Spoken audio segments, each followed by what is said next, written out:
we will have work by Pat Steer, who we've shown before in Hong Kong and done very well with her material. We'll have work by Soulage. We'll have work by Zawuki. It's a cross section of really our whole program. We'll have on the younger side, we'll show Dan Colan. Again, last year we took Dan Colan. We had a whole grouping of works and installation in the art fair, and it all sold very well and was very well placed within Asian collections. So again, we're looking at our program, and we're also looking from a price point, because again, what we saw from a response both to the physical aspect of the fair, there's a very strong audience between, say, $500 and $1.5 million. And so again, when we're looking at the material that we're offering, we want to bring fresh material, exciting material, but at the same time, we're also very conscious of a price point that's appropriate to the market. So it means for 500 to 1.5? Well, we'll have a few things under that. I think that's the sweet spot for the market.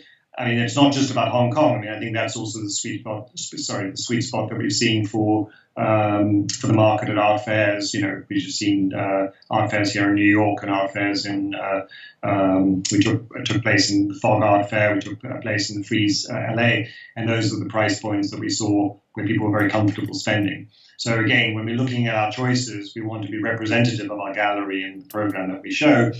We also, Dominique and I and the team, we specialize in secondary market. So we also have material which will have Andy Warhol and other artists that we particularly specialize in, and that makes sense within that marketplace. Yeah, but you will not bring, for example, a Warhol to the bring. I mean, virtually, you will not show a Warhol for the fair, Hong Kong. We will. No, why not? But because it's 1.5. Yeah, but the Warhol we're bringing, Warhol is an artist that you can price at different levels. We're not going to bring a very expensive painting for the art fair, because it wouldn't necessarily be appropriate for, we wouldn't bring it physically necessarily as much as virtually.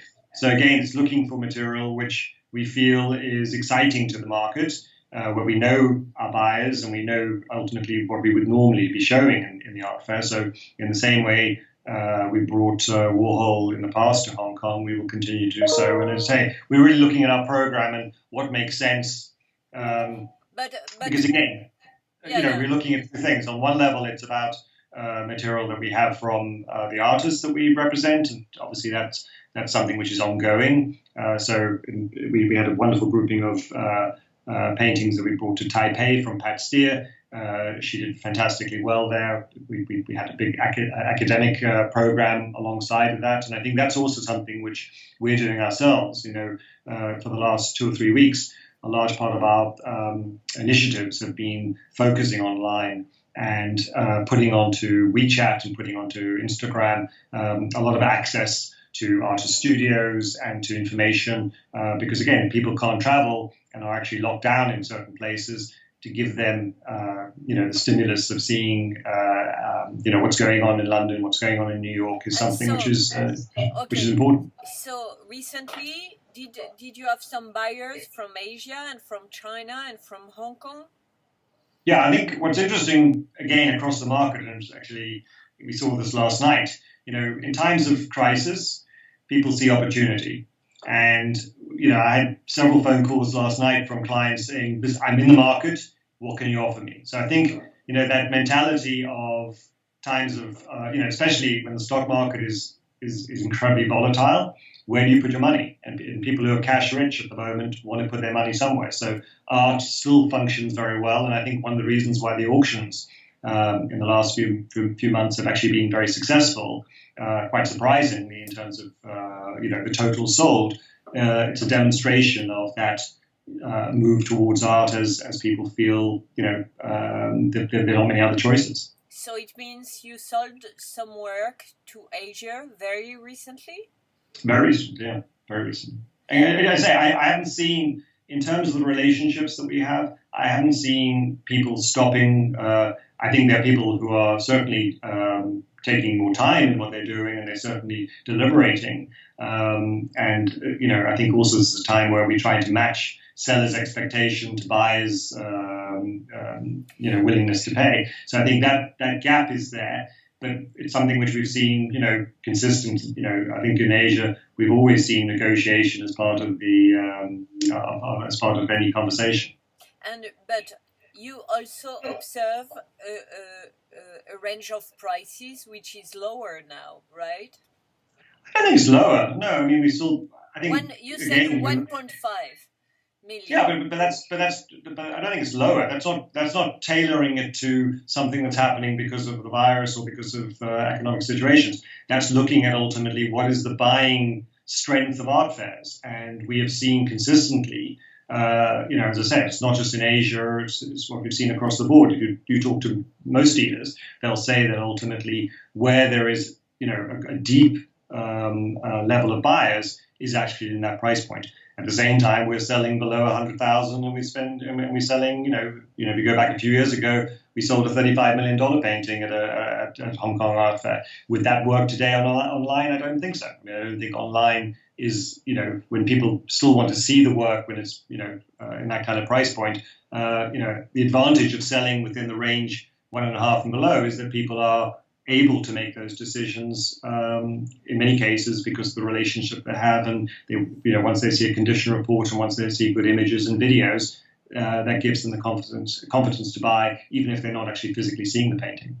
And so, what's the real consequences of what's happening today, all around the world, on the art market? First of all, every day is a new day and a new situation. So we are trying to be across the board here. We're coming up with initiatives which are very proactive, looking at what could happen in a worst case scenario versus where we are currently today. As I said, today the market still seems to be with us. We're selling, the art fairs. Again, if you're able to find good material, and especially the primary material, there is a good demand. I mean, our Soulage exhibition was sold out.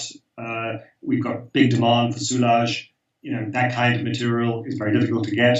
And when we have it directly from the artist, there's a waiting list. So we don't see necessarily a slowing down of that appetite. But it is a question of people's focus. I think at the end of the day, if you're worrying about your own business and you're ultimately distracted, I think, trying to get hold of anyone who was in the markets yesterday was actually tough. Because what they were doing is sitting watching, these huge fluctuations in price, difficult for them to be thinking about art. If you're, self-quarantined at home, and you've got much more time on your hands to be focusing, and you can go online and you can watch videos and you can have conversations with people that you have, existing relationships, that's something which is actually very positive. But when you think about Soulage, for example, to see a Soulage in real and to see a photo of a Soulage is another world. Of course, but that's why you're trying to use applications which allow for you to have a more three-dimensional experience. That's why I say videos are important. But because we're also dealing here with relationships, which are trusting relationships, we've already had this kind of relationship with a lot of our buyers who might not have seen the works, but trust that the people who are either here in New York or the people on ground in Asia have the kind of understanding of their collections, and they can buy because they know that these things are actually quite rare, and there are still, as I say, opportunities. When we only get 3 or 4 paintings from an artist and there's a waiting list, if we can offer those paintings to Asian collectors, that's something which is a privilege. And so, could you give me a precise example of a Soulage you are going to propose at the fair, at the virtual fair? It's one of his new paintings. What is extraordinary about Soulage, at the age of 100, he celebrated his 100th birthday in December, is he's still painting and he's still incredibly active. And, what was so wonderful about the exhibition that we had in New York, which was really a centenary show and was work from the 50s to the present day, the top floor of our gallery was given over to his new paintings. And I think, the response was phenomenal. Every painting we had sold, and the demand is there. So the new paintings, which are continuation of his Autre Noir style, they have this wonderful surface, and he's really, as I say, and what's about the price?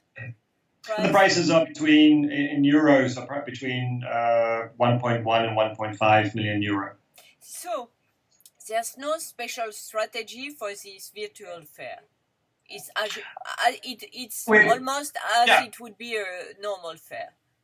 Yeah, I mean, we're taking the position that this is the material that we were bringing to the fair, and so we're using this really as a window to that material, and it's both a way for us to be continuing to work with the fair organizers. This is also for us, it's a support system. We believe that the fair has tried to do everything they can to actually make this a viable way of doing business. So we're also there to support what they're doing. We have our own methods, obviously, to reach these clients through our own WeChat services and through our own website. But this is an extra element that we can actually be part of something and keep the fair, keep that relationship that clients have with the fair through this vehicle. So it's not something for us which is an essential part of what we're doing. It's something which at the end of the day is an add-on, but we see it as part of the community. Bon, merci monsieur. My pleasure. Always see you. À bientôt. Thank See you soon. Okay, bye. Thanks, switch it off.